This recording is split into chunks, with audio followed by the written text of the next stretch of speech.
우리 옆 사람 손을 잡고 이렇게 합시다. 참 잘 오셨습니다. 예.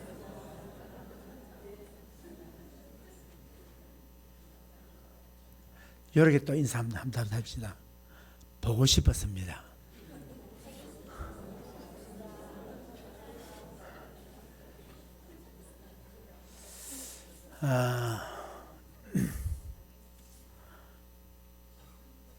요즘 많이 회자되고 있는 말을 오늘 제목을 삼았습니다.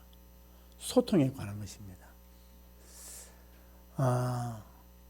이게 가장 오늘날 이 시대에 살아가는 우리에게 있어서 굉장히 큰 문제로 되고 있습니다. 여러분, 혹시 식당에 가서 짜장면을 시키는데 우동을 주면 어떻겠습니까?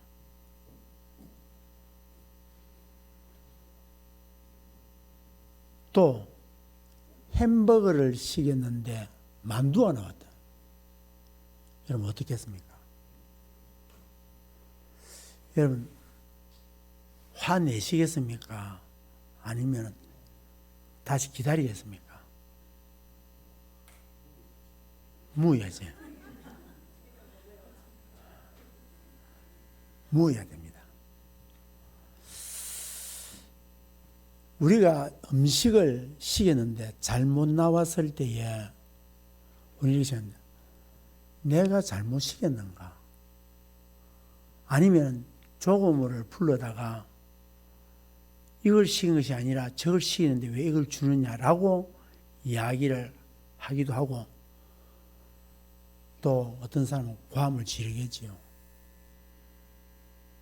요즘 순서적으로 안 나와도 고함을 지르고 난리 나는데, 그런데 그게 한 번이 아니고 그 시장에 갔는데 매번 그렇다면 여러분 어떻게 하시겠습니까? 그러면 그 집은 문 닫아야 됩니다. 그런데 일본에 가면은 이런 식당이 하나 있답니다. 주문 실수가 넘치는 식당. 그런 식당 이름이 주문 실수가 넘치는 식당이라는 이름이답니다. 여기는 가면은 음식을 시키면은 한 번도 제대로 시킨 음식이 나온 적이 없답니다. 그리고 또 음식을 시키는데 안 나오는 거예요. 그런데 놀랍게도 그 식당에는 사람이 미어 터진답니다. 이상하지 않습니까? 식당에 음식이 잘 못 나와도 아무런 소리가 없답니다. 여러분, 이 식당에는 이해와 배려가 넘치는 음식을 먹는 식당이랍니다. 이 식당의 특별한 이유는 다른 게 아니라 아르바이트하는 아르바이트생들에게 이게 특별한 이유가 있다는 겁니다. 그 아르바이트생은 어떤 사람들이냐? 치매를 걸린 할머니들이 아르바이트를 한답니다. 그러니까 치매를 걸렸으니까 음식을 주문한 것이 중간에 가다가 잊어버리고 음식을 안 시킬 수가 있고, 짜장면을 시키는데 저기 들어가가지고 우동이라고. 근데 우동이 나왔는데 다른 음식이 나오니까 만두를 들고 짜장면 시키는데 갖다 주기도 하고. 그래서 이 치매 걸린 할머니들이 그곳에서 그렇게 아르바이트를 하는데 참 열심히 한답니다. 그리고 이 할머니들이 웃으면서 한답니다. 이 식당은 자원봉사자들에 의해서 운영되는 그런 식당인데, 이 식당을 운영하게 된 취지는 뭔가 하니까 치매 환자들이 사회 구성원의 일부분에 속해져 있다라는 그러한 소속감을 주기 위해서고, 또 함께 공동체 의식을 불어넣어 주는 데 있어서 우리도 사회의 일원으로서 함께 간다라고 하는 그런 용기를 준다는 것입니다. 그러니까 이 치매 할머니들이 갖다 주는 음식을 시키는 음식이 아니라 할지라도 그것을 기쁘게 고마워하면서 그리고 웃으면서 먹는다는 거예요. 그런데 그 식당이 사람들이 줄을 섰다는 거예요. 줄을 서서 음식을 먹는데 한 번도 제대로 시키는 음식을 먹은 적이 없다는 것입니다. 여러분, 그런데 아무도 불평하거나 불만하거나 고함을 지르거나 빨리 안 나온다라고 이야기하는 사람이 한 사람도 없다는 것입니다. 여러분, 지금 5월은 가정의 달입니다. 요즘 가정이 핵가족, 저희들이 공부할 때 핵가족 시대라고 했던 그것이 얼마 지나지 않아서 핵가족이 되어버렸고, 인구 절벽이라고 하는 시대가 얼마 되지 않아서 우리에게 다가왔고, 제가 올 때에 여기에 7만 3천 22년 전이죠. 7만 3천, 거창군이 7만 3천 정도 됐어요.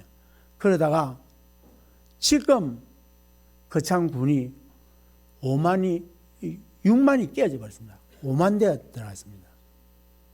인구가 급격하게 줄어듭니다. 그리고 아이는 태어나지 않고 거기다가 돌아가시는 분들은 많고, 그래서 지금은 돌아가신 분이 많다 보니까 지금 화장터에 있어서 화장터에 지금 시간을 잡아서 4일장을 해서 3일장을 못하고 4일장을 해서 해야 될 만큼 지금 사람들이 많이 사망을 하고 있고 그렇습니다. 자, 이런 때에 우리의 가정이 보면 불완전한 가정이 너무 많아요. 그러니까 요즘 TV도 보니까 주로 보면 뭐냐, 이제 결혼했다가 이혼한 사실이 옛날에는 부끄러워서 말을 할 수 없는 것이 당당하게 결혼해서 이혼한 것을 당당하게 이야기를 하고, 이혼하는 것이 당연한 것처럼 보이고, 이혼한 것이 그것이 어떻게 보니까 아주 멋있어 보이고, 사람들이 나와가지고 TV에 나와가지고 하는 행위들 보니까 이게 너무 좋아 보이는 거예요. 이게 동성연애자들이 하는 이 일들이 태연스럽고, 그리고 드라마 같은 데 보면 태연스럽게 남자와 남자, 여자와 여자의 이런 모습들이 태연스럽게 나오고 있습니다. 그러면 이 가정이 깨어지고, 그리고 지금 공동체, 연합체가 깨어지고 있습니다. 왜 그럴까요? 지금 교회 부흥을 이야기하지만 인구의 절벽 시대에, 또 죽음을 앞두고 있는 이런 시대에 우리가 부흥의 문제가 아니라 있는 사람조차도 어떻게 유지를 하냐, 여기에 유지하는 것만 해도 대단하다는 거죠. 그러려면 어떻게 해야 될 것이냐. 프로그램이 없어서 안 될까? 한국 교회가 프로그램이 없어서 안 될까요? 그렇지 않습니다. 프로그램 너무 많았습니다. 전도 프로그램, 성경 공부 프로그램, 무슨 프로그램 넘쳐나고, 목회자들이 세미나, 무슨 실용 목회 세미나들이 얼마나 많은지 모릅니다. 그런데 갑질은 갑질대로 이루어지고, 여러분, 어떤 분이 이런 이야기를 하더라고요. 뭐냐니까, 아들이 집에 오니까 77세 되는 아버지가 경로당에 안 가요. 아버지, 와 경로당에 안 가십니까? 말도 하지 마라. 경로당 가니까 형들이 심부름을 시켜서 못 간다는 거예요. 77세 된 분이 형들이 심부름을 시켜서 못 간다는 거예요. 또 어떤 분은 아버지 왜 경로당에 안 가십니까? 하니까 형들이 청소시켜서 못 간다는 거예요. 그러니까 뭔가니까 같이가 안 가고 갑질하더라는 거예요. 가니까 이런 일이 일어나는 거예요. 그럼 왜 이럴까? 조그마한 것에서도 갑질이 이루어지고 왜 이 시대에 이렇게 삭막해졌을까? 이유가 뭘까? 보니까 이 시대에 이해하기를 좋아하지 않고 오해하기를 좋아하더라는 겁니다. 다시 말해서 오해와 이해의 차이는 글자 하나밖에 차이가 아닌데 이게 어마어마한 차이를 가져오다는 거예요. 오해는 내 기준이 되는 것이고 이해는 상대가 기준이 되는 것이고, 오해는 불신을 낳고 이해는 신뢰를 만들고, 오해는 서로 간에 벽을 만들지만 이해는 서로의 소통할 수 있는 문을 만듭니다. 그래서 오해는 불통이 시작이 되지만 이해는 소통이 시작된다는 것입니다. 우리의 과거에는 못 먹어도 이해하려고 했어요. 아버지를 이해하고 어머니를 이해하고 부모를 이해하고 자식을 이해했습니다. 그러나 지금은 어떠냐?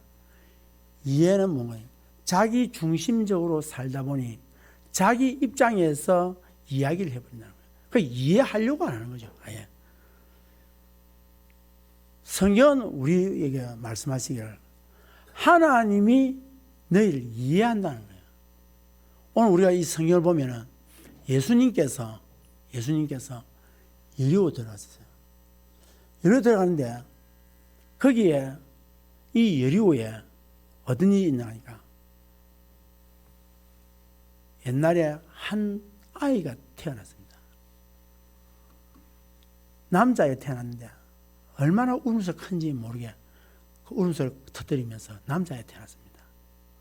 그런데 이 태어난 아이를 보니까 아이가 너무 순수하고 너무 맑아. 너무 순수하고 너무 맑아. 그래서 그 아이의 이름을 뭐랬냐? 사개오라고 이름을 지었습니다. 그런데 이 사개오라는 이름을 가진 이 아이가 이상하게 자라면서 아이가 키가 자라지 않는 거예요. 난장이가 되는 거예요. 그러니까 부모가 골병이 드는 거예요. 그리고 이 아이가 학교 가든지 또는 친구들 또래에 섞이지도 못하고 왕따를 당하고 자라면서 사회적으로부터 분리를 당하고 왕따를 당한 거예요.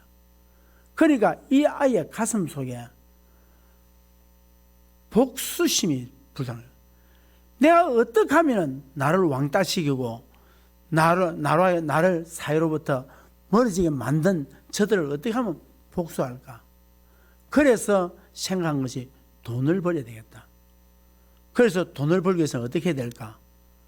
그가 생각한 것이 그렇구나. 내가 할 수 있는 것은 세리가 되는 것이다. 그래서 세금을 거두는 세리가 되었습니다. 세월이 흘렀습니다. 그 사교의 가슴 속에 분노를 뭐로? 물질로 해결해야 됐다. 돈을 많이 벌어야 됐다. 그래서 로마가 쳐들어와서 이스라엘을 점령했을 때에 로마 군인들이 들어와서 이스라엘을 다스리고 있습니다. 그때에 이 사개오가 세리장이 됩니다. 세리장이 돼서 로마에서 거두러 한 세금보다 더 많은 세금을 항목을 만들어서 세금을 거두드립니다. 거두드리면서 자기의 백성들에게 고통을 줍니다. 그러니까 사람들은 그러하여 뭐라 하냐? 매국노를 합니다. 자기 백성을 고혈을 짜먹는 악한 매국노를 합니다. 그러나 매국노를 하지만 그가 권력을 뒤에 얻고 세금을 거둬들일 때에 희열을 느끼지 않겠습니까? 그러나 어느 순간에 그 자신이 공허한 마음이 듭니다. 돈은 있지만 물질은 많이 거둬들이고 물질을 많이 벌었지만 그의 가슴 속에는 공허함이 찾아들고 외로움이 찾아들고 주위의 사람이 다 떠나고 외로이 홀로 자기의 인생을 살아가고 있습니다. 누구에도 말할 수 없습니다. 이 외로움과 이 고통과 사랑으로부터 멀어져 있고 사회로부터 멀어져 있는 자신을 생각해 볼 때 너무 힘들었습니다. 누구에게 말할 수 있는 사람도 없었습니다. 그때에 이런 소문을 듣습니다. 예수라는 분은 병든 자를 치유하고 귀신을 쫓아내고 그에 찾아가면 해결되지 않는 것이 없다는 이야기를 듣습니다. 그래서 그러면 그도 한번 예수를 만나봐야 되겠다 생각을 합니다. 생각을 하고는 기다리고 있는 어느 날 아니나 다를까 예수님이 그 여리고로 오신다는 소문을 듣습니다. 그 소문을 듣고 기다렸습니다. 아니나 다를까 여리고에 예수님이 오시는데 그 오시는 예수님 주위에 수많은 사람들이 몰려들어 에워싸서 예수님 가까이 갈 수가 없습니다. 예수님께 가고자 하지만 사람들이 그를 받아들이지 않습니다. 주위에서 이런 소리가 들립니다. 네가 감히 무슨 자격으로 예수님을 만나느냐? 이 매국노야. 네가 감히 무슨 자격으로 예수를 만나러 하냐? 하면서 천대시 받으며 가까이 들어갈 수 없습니다. 키는 작지요. 멀찍이 서서 보는 것도 부끄럽기도 하고. 그래서 그 앞 보니 저 앞에 건너편에 보니 돌무화과 나무가 있습니다. 제가 이스라엘 갔을 때 보니까 큰 대로가 있는데 대로에서 조금만 한 50m 떨어진 곳에 그게 이 과거에 사교가 올라갔다고 하는 돌감람나무가 거기에 큰 청야처럼 엄청난 큰 나무가 있는데 저게 사교가 올라가서 했던 나무라고 얘기합니다. 그리고 그곳에 가서 그 나무 위에 올라갔습니다. 아, 예수님이 지나가는가 보다. 그런데 예수님이 오늘 사실은 사교가 있는 이 돌감람나무 밑으로 들어가려면 예수님이 가던 대로에서 꺾어서 이리로 들어와야 됩니다. 그러니까 꺾어서 들어와야 되니까 예수님이 수많은 사람들과 함께 몰려서 바로 그 대로를 타고 지나갈 줄 알았는데 예수님이 가시다 갑자기 어디로 꺾어서 지금 마을 입구에 있는 정자와 같이 큰 나무가 있는 그 나무로 쪽으로 옵니다. 이 사교는 이상하게 생각합니다. 이상하다. 왜 바로 안 가고 왜 꺾어서 들어오지? 설마 날 위해서 올까? 나 같은 사람을 위해서 올까? 세상 사람들이 나를 포기하고 나를 매국노라고 나를 인정해 주지 않고 나를 이해해 주지 않고 나의 이 가슴 아픔에 돌을 던지는 사람들이 있는 사람들인데 예수가 내게 올까? 그런데 그 가던 길을 예수님이 꺾어서 그 마을 입구로 향하여 옵니다.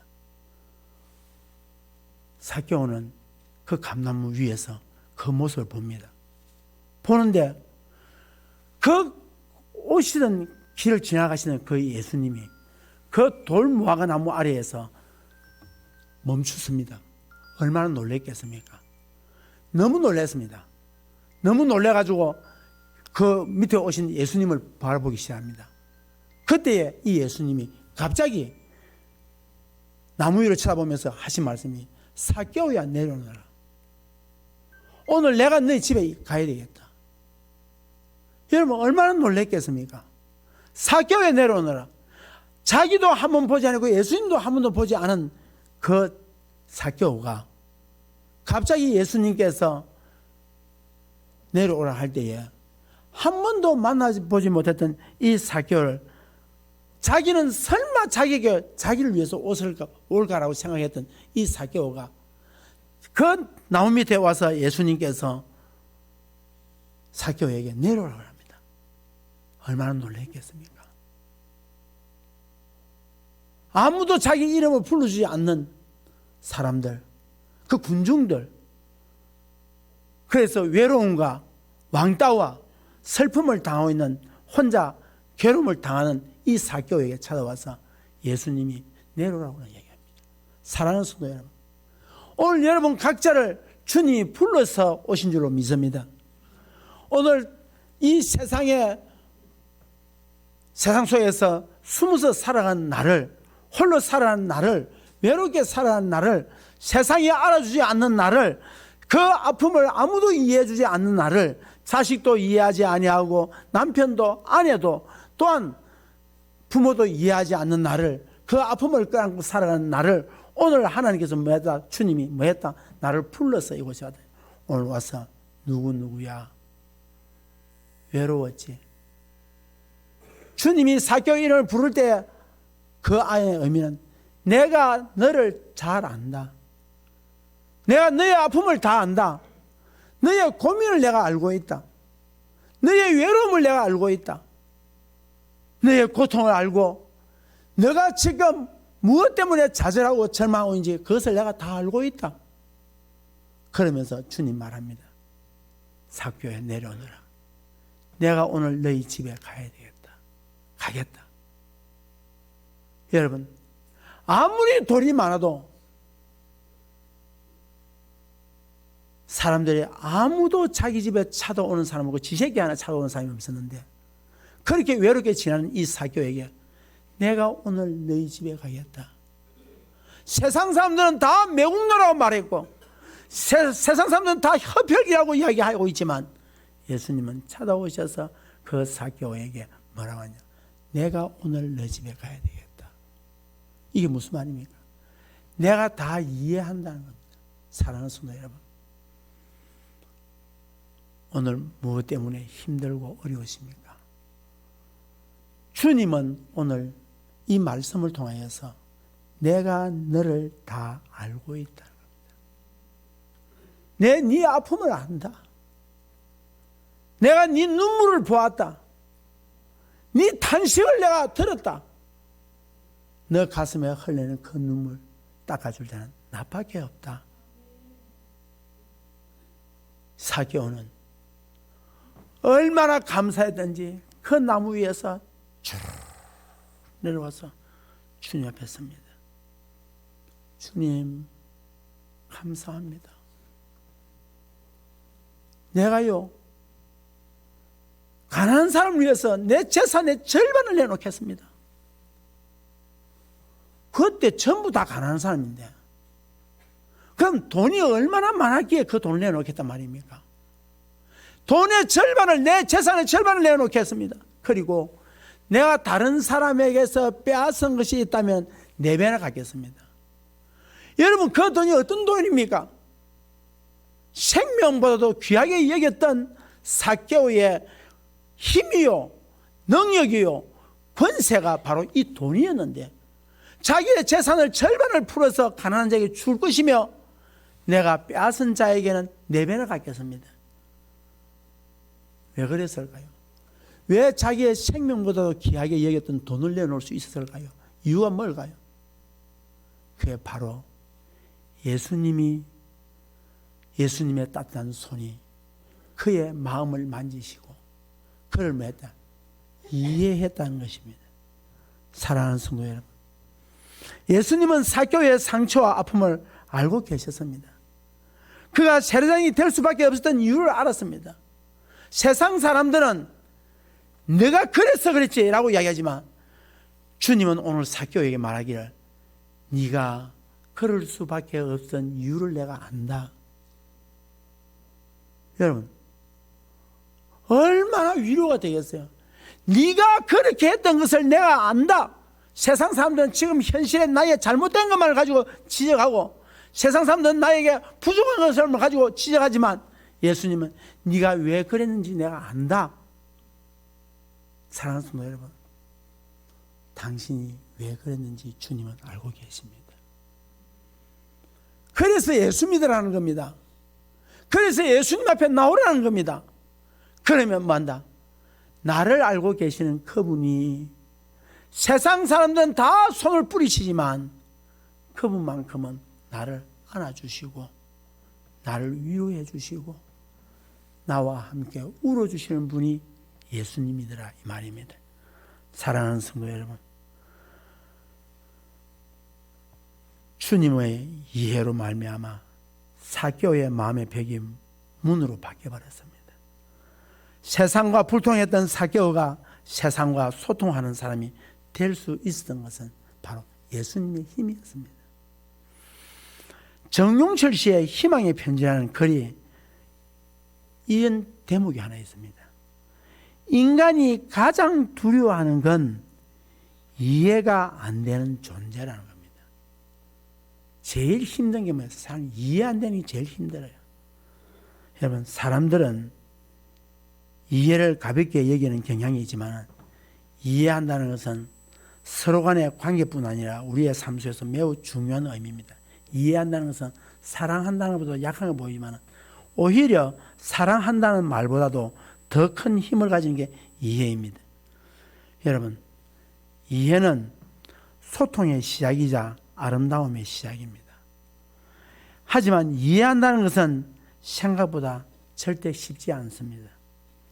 우리가 상대를 바라보는 시선이 바뀌었지만 바뀌지 않으면 이해할 수 없습니다. 우리는 어쩌냐? 좌표를 찍어버린다. 저거는 그럴 것이야. 찍어버린 거예요. 그러니까 그래 라고 찍어버려요. 그런데 주님은 뭐라고 하냐? 그럴 수밖에 없었지. 그래, 내가 이해한다. 이게 주님이 이 땅에 와서 십자가에 못 박힌 이유가 있었습니다.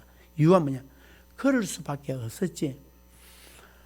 이스라엘 가면은 요단 동편과 요단 서편에 도피처가 있습니다. 도피처. 그 도피처는 하나님께서 이해한 도피처예요. 거기에는 고살자들, 고의적으로 악을 행한 자들은 들어가도 죽습니다. 그러나 우발자들, 어떻게 하다가 실수한 것, 다시 얘기했어요. 도끼를 가지고 나무를 캐는데, 도끼가 갑자기 나무 캐는데, 그때 하필 그 도끼를 이렇게 들고 나무를 패려고 할 때, 도끼가 자루에서 빠져가지고 뒤에 날아가면서 하필 지나가는 사람을 때려서 죽여버렸어요. 살인자가 됐잖아요. 이 사람이 사람을 죽이려고 한 게 아닌데, 우발적으로 하다가 범죄한 일이 있을 때 어디로 도피처에 들어가면 살도록 하나님 허락하셨습니다. 그러나 고의적으로 고살자, 고의적으로 한 자들에 대해서는 그 안에 피해도 절대로 살지를 못합니다. 하나님은 어떠냐? 우발자, 우리에게 뭐냐? 충분히 이해를 한다는 겁니다. 우리의 부족함을 이해하고 우리의 연약함을 이해한다는 거예요. 사랑하는 성도 여러분, 인기 작가 이찬한 작가가 마음으로 바라보기 위해 우리에게 필요한 것 3가지가 있다고 합니다.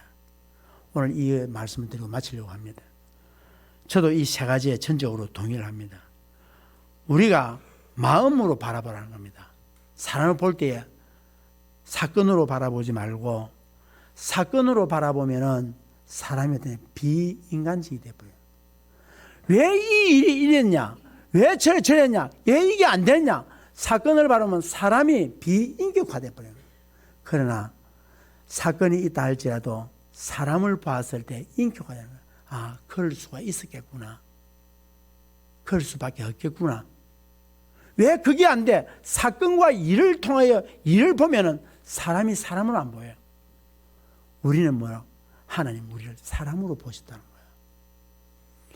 이스라엘 작가 그러면 어떻게 하냐? 사람을 마음의 눈으로 바라는 거예요. 마음의 눈으로. 그러면 어떻게 되냐? 3가지를 말했는데, 첫째는 우리가 상대를 이해하기 위해서는 나의 기준을 버려야 된다고 그랬어요. 나의 기준을 내려야 된다. 나의 기준으로 상대를 바라보면은 상대를 이해할 수가 없다는 겁니다. 저도 동의를 합니다. 나와 다른 것인데 나의 기준으로 보니까 틀렸다는 거예요. 그런데 정말 내가 가지고 있는 것이 기준이 다 맞느냐? 제가 사람들하고 대화를 해봅니다. 자기의 기준은 다 맞다는 거예요, 이야기가.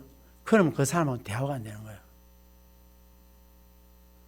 잘 대화가 되는 사람이 어떤 사람이냐면, 자기의 기준을 내려놓고 상대를 이해하려고 할 때예요. 상대의 입장에 섰을 때, 부부도 그렇습니다. 부부 싸움이 언제 됩니까? 자기 기준 가지고 싸울 때 부부 싸우면 커지고 결국은 이혼하게 됩니다.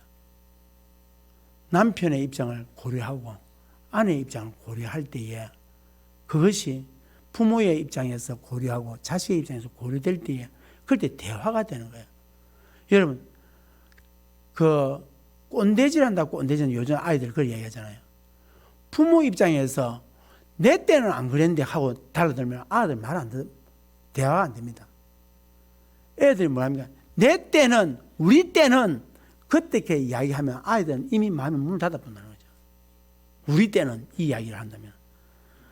그래서 우리가 내 기준도 틀릴 수가 있다는 것을 여러분 아셔야 합니다. 그러므로 우리가 내 기준을 고집해서는 상대와 소통할 수가 없습니다. 상대를 이해할 수가 없는 것입니다. 여러분 동물들 중에 팬더 알죠 여러분? 팬더는 눈이 오면은 나무 위에 올라가지고 눈을 막고 있는데 며칠이라도 눈을 막고 음식을 안 먹는다는 겁니다. 다른 동물 봤을 때 저기 왜 눈 막고 있노? 불에 들어가거나 먹지. 음식을 안 먹고 저기 왜 앉아있노 하고 이해가 안 된다는 겁니다. 팬더 입장에서는 알거든요. 그게 시원하거든요. 그렇게 좋을 수가 없거든요. 여러분, 부모가 자녀를 이해하는 시겠습니까? 자녀가 부모를 이해하는 시겠습니까? 부모가 자녀를 이해하는 시습니다. 왜 그렇습니까? 이유가 있습니다. 그만큼 성숙했기 때문입니다. 그래서 부모가 자식을 이해할 수밖에 없어요. 부모가 자식 이기는 건 반나라고 이야기하지만은 그게 왜 그렇습니까? 못 이긴 것이 아니라 이해해 주기 때문에 져주는 겁니다. 이해하기 때문에. 져주는 것이 이긴 것이다 이야기하잖아요. 왜 그렇습니까? 성숙하기 때문에 그렇습니다. 내가 변하는데 여러분 오래 걸리지요. 그런데 우리는 이렇게 합니다. 우리 아이들 나무랄 때 우리가 오늘 어린 주님만은 우리가 우리 아이 때는 어땠습니까? 어른이 아이 될 때는 어떻게 했습니까? 그때를 다 잊어버리고 어쩌합니까? 어른의 입장에서 아이들에게 훈육을 하려고 하니까 아이들과 안 맞는 거죠.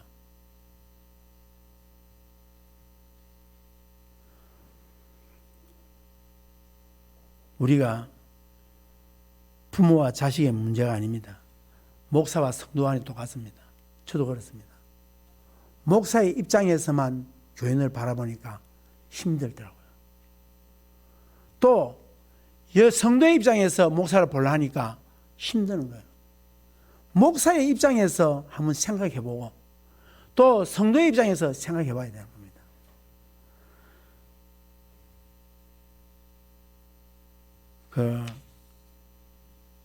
예수님께서 가늠한 여인을 예수님 앞에 잡아왔습니다. 그때 가늠한 여인을 잡아왔을 때에 사람들이 손에 돌을 쥐고 있습니다. 그러면서 예수님께 묻습니다. 예수님, 가늠한 자를 율법에는 돌로 쳐 죽이는데 예수님 어찌 하시겠습니까? 했더니 예수님께서 뭐라 말합니까? 예수님께서 죄 없는 자 먼저 돌로 치라 했잖아요. 그때에 사람들이 다 돌을 놓고 갔다고 말했습니다. 그때에 예수님께서 이 여인에게 뭐라고 얘기합니까? 다시는 그러지 마라. 내 안다. 여러분 그 여인이 예수님께서 그 이야기 했을 때 어떻습니까? 제가 어저께 어떤 분하고 대화 중에 있는데 우리는 꼭 자기 동생하고 관계가 굉장히 안 좋다는 거야. 왜 안 좋냐? 동생이 딱 무슨 만나기만 만나면 과거 이야기 옛날에 형 내 초등학교 3학년 때 형 일이 안 했나? 지금 그분이 지금 76입니다. 그런데 지금도 동생하고 관계가 안 좋다는 거야. 네 옛날에 일 안 했나? 형이 내한테 일했잖아. 그래서 형이 이야기했다는 거야. 야, 우리 옛날 이야기 자꾸 하면 하겠노? 하지 말자. 네 아들도 우리 집에 오고 우리 아들도 너 집에 가고 서로가 조카간에 만나고 하셨는데 형제간에 우리가 이래 싸워야 되겠나? 우리 일하지 말고 옛날 이야기 다 그만두고 이제 우리끼리 이제 우리 잘 지내보자. 알겠습니다. 그래 술 한잔 먹으면 또 옛날 이야기 한다네. 형님이 옛날에 이랬고 형님이 옛날에 저랬고 또 그러네. 니 앉아 우리 집 오지 마라. 앉아 우리 집 오지 마라. 그랬다는 거예요. 우리가 흠이 없는 사람이겠습니까? 니 다 안다. 주님이 이 여인을 돌로 쳐 죽여야 된다는 것을 알고 있어요. 그렇지만 주님 뭐합니까? 내 안다. 그러나 이제 그러지 말아야. 그 말 들었을 때 이 여인이 얼마나 눈물 났겠어요. 네 이해 다 한다. 내 용서 다 한다. 우리는 어쩝니까? 지금 70이 되고 80이 됐는데 애 놓을 때 당신이 내한테 어쩌냐고. 그래 다 할 때면 어떡하겠어요?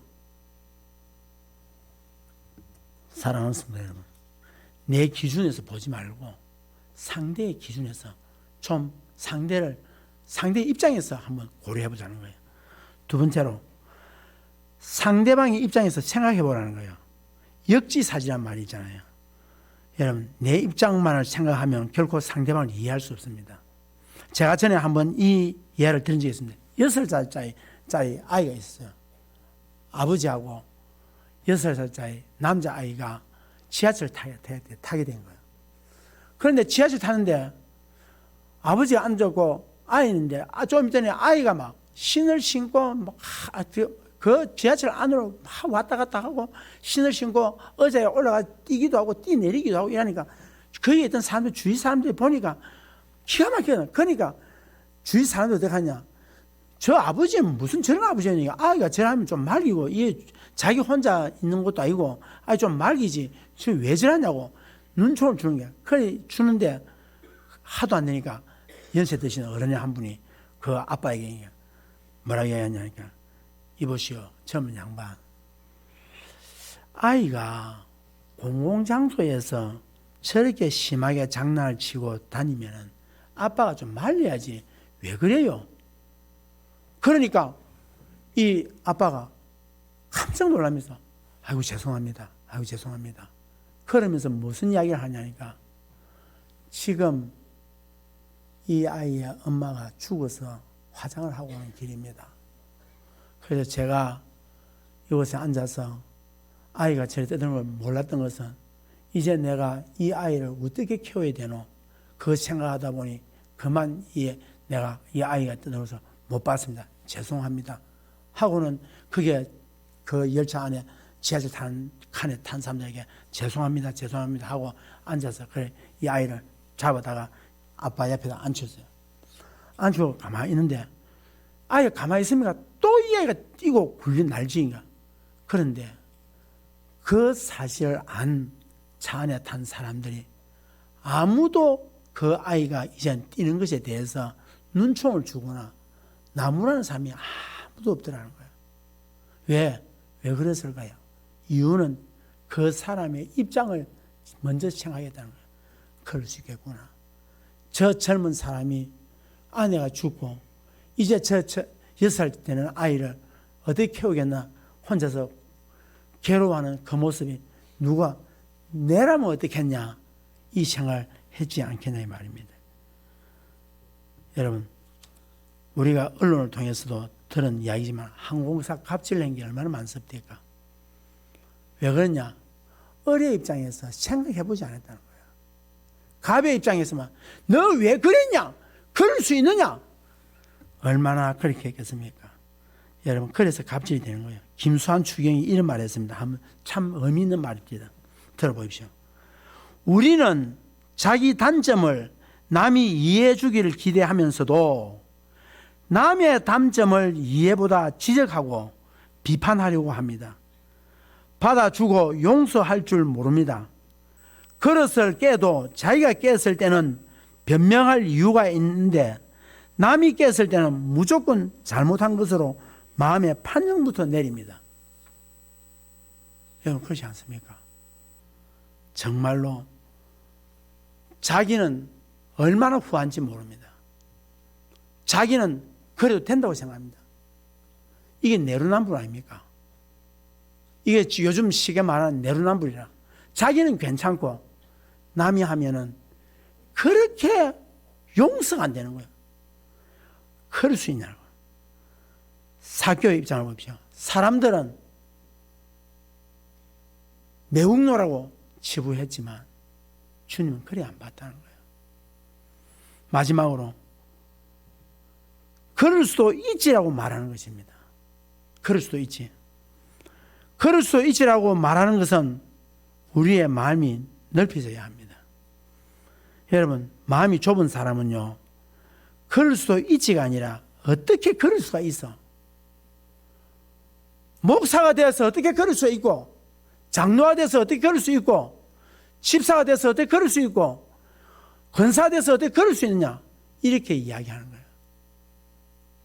그러나 마음이 넓고 주님의 신앙을 가진 사람은 말하기를 그럴 수도 있지.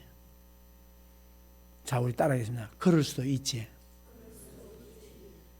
남편이 어떤 일을 했을 때에 그럴 수도 있지. 아내가 그럴 수도 있어. 그럴 수도 있지. 어째 그럴 수 있어? 이게 공동체를 파괴시키고 이게 불화를 가져오고 소통을 가로막아 버리는 거야. 어째 그럴 수 있어? 그럼 쥐는 예수님은요, 인간을 이해하시기 위해서 이 땅에 오신 것이 어떤 모습이었어요? 인간의 모습으로. 어째 그럴 수 있어? 그게 아니고 그럴 수도 있지. 예수님은요, 인간을 이해하셨기 때문에 인간으로 모습을 오게 된 겁니다. 예수님은 우리를 너무 사랑하기 때문에 우리를 기꺼이 이해해 주시고 소통해 주셨습니다. 우리 이런 성경을 보고 이런 말씀을 들으면서 그래도 그럴 수 있지.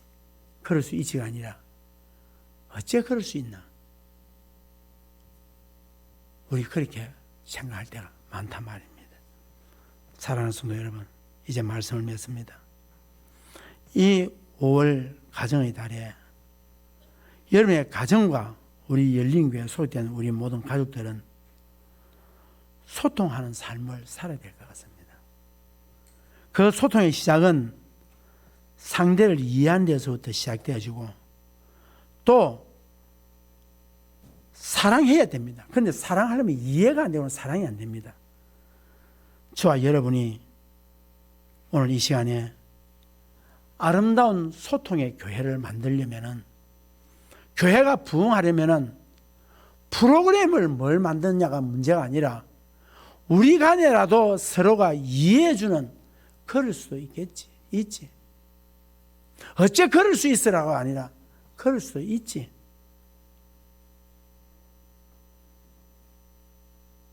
어때 그런 말 할 수 있어? 그런 말을 할 수도 있겠지. 어때 그렇게 행동할 수 있어?